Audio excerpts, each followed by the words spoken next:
Si vous demandez à des médecins quelle est la partie la plus difficile de leur métier, la plupart répondront sans hésiter: annoncer un diagnostic dévastateur. Dans cette vidéo, nous poussons cette réalité à son extrême. Aujourd'hui, nous allons découvrir certains des diagnostics les plus incroyables que des médecins aient jamais eu à annoncer. Des chocs qui bouleversent une vie entière chez de jeunes adultes, des maladies si rares qu'une seule personne au monde en est atteinte, et des cas si étranges qu'ils semblent presque impossibles.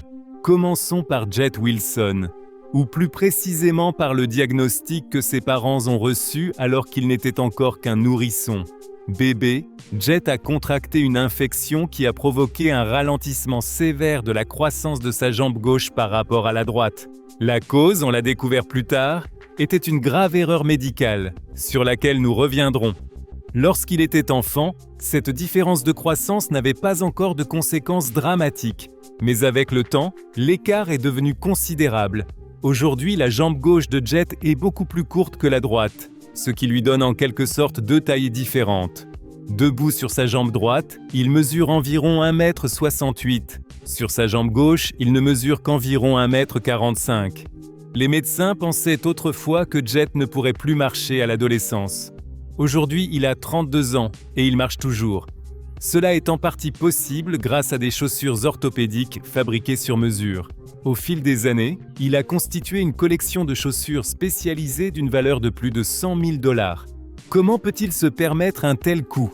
Jet a toujours été incroyablement déterminé, malgré, ou peut-être à cause de, son handicap. Au début de la vingtaine, il a entamé une carrière de rappeur et de producteur musical. Avec le temps, il est devenu un véritable phénomène sur les réseaux sociaux.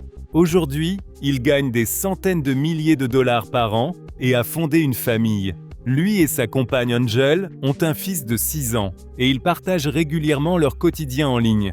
De l'extérieur, cette petite famille semble sincèrement heureuse. Mais comment l'erreur médicale à l'origine du handicap de Jet s'est-elle produite? Alors qu'il n'avait qu'une semaine, il avait besoin d'un traitement par perfusion. Le cathéter utilisé était contaminé par des bactéries. Celles-ci se sont propagées dans sa jambe et ont endommagé définitivement sa croissance. Passons maintenant à un diagnostic qui a laissé des médecins indiens perplexes pendant plusieurs jours. Mais pour le comprendre, il faut revenir au tout début. Le 18 mai 1999, une ambulance traversait à toute vitesse les rues d'Inde. À l'intérieur se trouvait Sanjeev Dagat, 36 ans, convaincu qu'il était sur le point de mourir. Son abdomen avait gonflé à un point inimaginable, tellement distendu qu'il semblait pouvoir se rompre à tout instant. Les médecins ont immédiatement réalisé des radiographies, mais les images étaient incompréhensibles. Les échographies n'étaient guère plus concluantes et montraient seulement qu'une partie de son abdomen semblait contenir du liquide. Ce n'est qu'au scanner que la situation est devenue véritablement alarmante. L'examen a révélé une immense masse sombre occupant presque toute la cavité abdominale. Ce n'était ni du liquide, ni de la graisse, ni des organes hypertrophiés. C'était une masse inconnue. Sans autre option, les médecins ont ouvert chirurgicalement l'abdomen de Sanjeev. À l'intérieur, ils ont découvert que la masse était entourée d'une membrane. Lorsqu'ils l'ont incisée, près de 20 kg de liquide huileux se sont déversés. Puis est survenu le moment qui a stupéfié toute l'équipe. En passant la main à l'intérieur, un médecin a touché quelque chose de solide. Cela ressemblait à une main humaine atrophiée. Sanjeev avait en réalité eu un jumeau. Pendant plus de 30 ans, il avait porté sans le savoir le fœtus non développé de son jumeau à l'intérieur de son propre corps. Plus incroyable encore, ce fœtus était resté en vie, survivant comme un jumeau parasite en se nourrissant des nutriments de Sanjeev. Cette condition extrêmement rare est appelée fœtus in fetu et elle est généralement découverte bien plus tôt dans la vie. À ce jour, le cas de Sanjeev est considéré comme l'exemple le plus extrême et le plus spectaculaire jamais documenté. Vient ensuite Natasha Coates, originaire de Nottingham, en Angleterre. Sa maladie a débuté en 2012 et semblait anodine au départ. Elle a développé une allergie aux pommes. Puis d'autres fruits ont commencé à provoquer des réactions. Inquiète, elle a consulté un médecin et a reçu un diagnostic bouleversant. le syndrome d'activation mastocytaire. Cette maladie immunitaire rare pousse le corps à réagir de manière allergique à presque tout. Dans les cas graves, les patients peuvent subir des chocs anaphylactiques soudains et imprévisibles lorsque le système immunitaire déclenche une réaction extrême sans avertissement. Chez Natacha, la forme est particulièrement sévère. Durant sa jeunesse, elle a subi plus de 240 chocs anaphylactiques. À de nombreuses reprises, elle a perdu connaissance ou a été transportée en urgence à l'hôpital. En dehors de ces épisodes mettant sa vie en danger, le quotidien est un combat permanent. Presque le moindre stimulus déclenche une réaction. Même la pousse de ses propres cheveux provoque de violents symptômes, raison pour laquelle elle porte la tête rasée depuis des années. Ses larmes déclenchent des réactions allergiques et sa transpiration lui cause des démangeaisons intenses. Malgré tout, Natacha refuse d'abandonner. Elle vit avec un chien d'assistance nommé Ace et elle est également une gymnaste talentueuse. En compétition handisport, elle a remporté 48 médailles lors de championnats nationaux. Non loin de là vit un autre jeune Britannique déterminé à ne pas être défini par son diagnostic, même si les probabilités sont contre lui. Jordan Adams est la personne la plus jeune jamais diagnostiquée avec la maladie d'Alzheimer.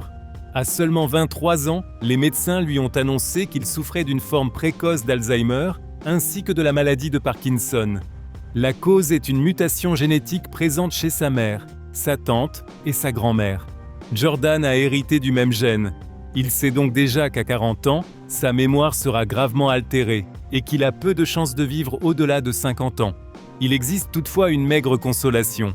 Dans sa forme particulière d'Alzheimer, la perte de mémoire progresse très lentement. Il faudra encore des années avant que les symptômes deviennent impossibles à ignorer. En attendant, Jordan a choisi de consacrer sa vie à la recherche et au traitement des démences. Il participe à des émissions pour sensibiliser le public et à organiser de grands événements caritatifs. Lors d'une initiative très médiatisée, lui et son frère Sian ont traversé toute la Grande-Bretagne en courant afin de récolter des fonds pour la recherche. Sian partage le même diagnostic et le même avenir. Les deux frères participent activement à des études sur la démence, notamment en tant que sujet de recherche dans des universités londoniennes.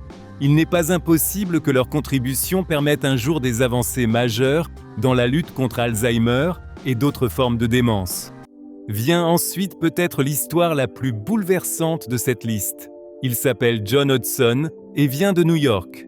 Enfant, on lui a diagnostiqué une épidermolyse bulleuse, souvent appelée maladie des enfants papillons. À cause de cette affection, sa peau se déchire et forme des cloques au moindre frottement. Son corps est couvert de plaies ouvertes et à l'adolescence, il avait déjà perdu la moitié de sa peau. Pour supporter la vie quotidienne, le corps de John est presque entièrement enveloppé de bandages. Il passe la plupart de son temps allongé, car c'est la position qui lui cause le moins de douleur.